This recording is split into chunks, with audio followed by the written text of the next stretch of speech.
The Minister of Health was careful when speaking about what the President has been doing. During your press conferences, you've been saying that physicians don't turn their backs on their patients, but you've also been saying that you need to be able to work in peace. You've been complaining of internal bumps on the road. It's been suggested that you were going to be dismissed. The President does not observe the recommendations made by the Ministry of Health. Yesterday, you and the President went to Águas Lindas de Goiás to see the construction of a field hospital, and right in front of you the President was greeting supporters, coming close to people. A lady even kissed the President's hand. Does that relationship between you and the President embarrass you? Well, it's concerning because the population sees that and thinks, is the Minister of Health against the President? Nobody is for or against anything. Our enemy, our adversary, what we should be focusing on and saying, this is our problem, is coronavirus. That is our main adversary, our main enemy.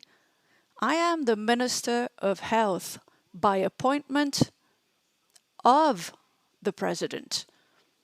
The President also looks at things from the perspective of the economy. He draws a lot of attention to the economy.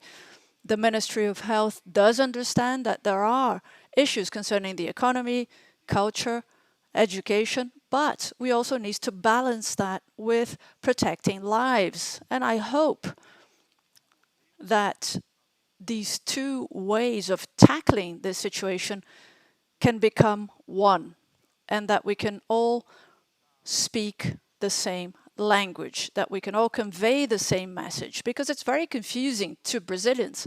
They don't know whether to listen to the Minister of Health or to the President. So who should they be listening to in such a situation? Well, we should have discipline, and we should ask people to be disciplined, which means everyone has to sacrifice something so that we can curtail this situation.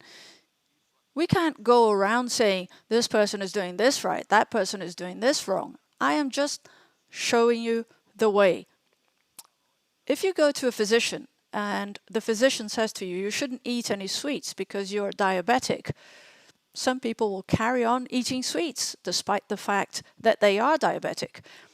And you might tell them you're going to have problems, your kidney is going to stop working, you're going to have visual impairment, you might have to amputate your leg, and some people will carry on eating sweets. And even if that leads to complications, we'll still try to minimize their visual impairment problems, their leg problems, their kidney problems, to try to find the best way forward so that we can overcome this, which is a problem that can be overcome in Brazil with more or less stress on the society. Sadly, there is no magic wand that is going to get us out of this.